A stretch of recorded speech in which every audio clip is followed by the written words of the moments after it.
Well, hello! Michael here. And today's devotion, again, is coming from Psalms 23. And we already exposit on the first three verses. It's cold.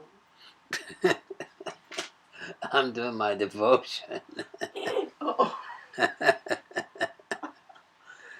I'm sorry. I guess I gotta start again. Oh my gosh.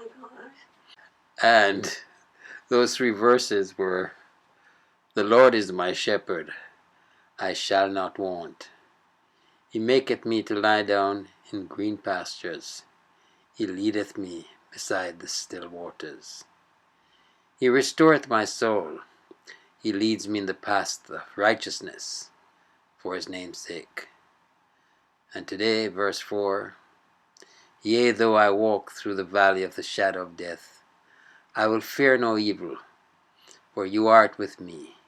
Your rod and his staff, they comfort me." So we look to the treasure of David for that exposition on verse 4.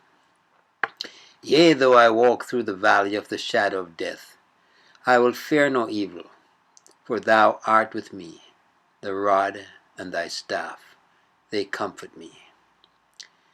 This unspeakable, delightful verse has been sung on many a dying bed, and has helped to make the dark valley bright times of mind. Every word in it has a wealth of meaning. Yea, though I walk, as if the believer did not quicken his pace when he came to die, but still calmly walked with God. To walk indicates the steady advance of a soul which knows its road, knows its end, resolves to follow the path, feels quite safe, and is therefore perfectly calm and composed. The dying saint is not in a flurry. He does not run as though he were alarmed, nor stand still as though he would go no further. He is not confounded nor ashamed, and therefore keeps to his old pace. Observe that it is not walking in the valley, but through the valley. We go through the dark tunnel of death and emerge into the light of immortality. We do not die, but do but sleep to wake in glory. Death is not the house, but the porch, not the goal, but the passage to it. The dying article is called a valley. The storm breaks on the mountain, but the valley is the place of quietude. And thus full often the last days of the Christians are the most peaceful of his whole career. The mountain is bleak and bare, but the valley is rich with golden sheaves, and many a saint has reaped more joy and knowledge when he came to die than he ever knew while he lived. And then, it is not the valley of death, but the valley of the shadow of death. For death in its substance has been removed, and only the shadow of it remains. Someone has said that when there is a shadow, there must be a light somewhere, and so there is. Death stands by the side of the highway in which we have to travel, and the light of heaven shining upon him throws a shadow across our path. Let us then rejoice that there is a light beyond. Nobody is afraid of a shadow, for a shadow cannot stop a man's pathway even for a moment. The shadow of a dog cannot bite. The shadow of a sword cannot kill. The shadow of death cannot destroy us. Let us not therefore be afraid. I will fear no evil. No, he does not say there shall not be any evil. He had got beyond even that high assurance, and knew that Jesus had put all evil away.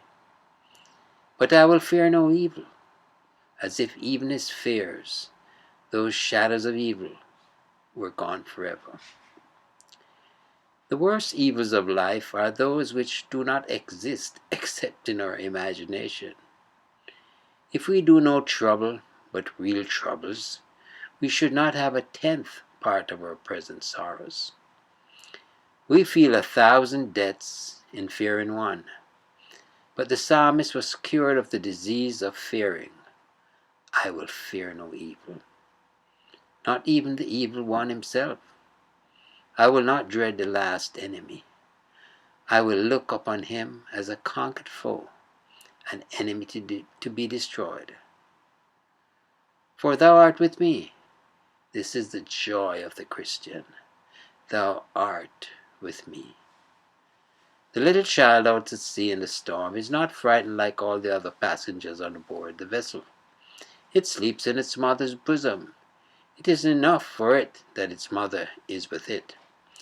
And it should be enough for the believer to know that Christ is with him. Thou art with me. I have, in having thee, all that I can crave. I have perfect comfort and absolute security, for thou art with me. Thy rod and thy staff, by which thou governest and rulest thy flock, the ensigns of thy sovereignty and of thy gracious care, they comfort me. I will believe that thou reignest still. The rod of Jesse shall still be over me as the sovereign succor of my soul. Many persons profess to receive much comfort from the hope that they shall not die. Certainly, there will be some who will be alive and remain at the coming of the Lord. But is there so very much of advantage in such an escape from death as to make it the object of Christian desire? A wise man might prefer of the two to die, for those who shall not die, but who shall be caught up together with the Lord in the air, will be the losers rather than the gainers. They will lose that actual fellowship with Christ in the tomb which dying saints will have. And we are expressly told that they shall have no preference beyond those who are asleep. Let us be of Paul's mind when he said that to die is gain, and think of departing to be with Christ, which is far better. The 23rd Psalm is not worn out, and it is as sweet in the believer's ear now as it was in David's time.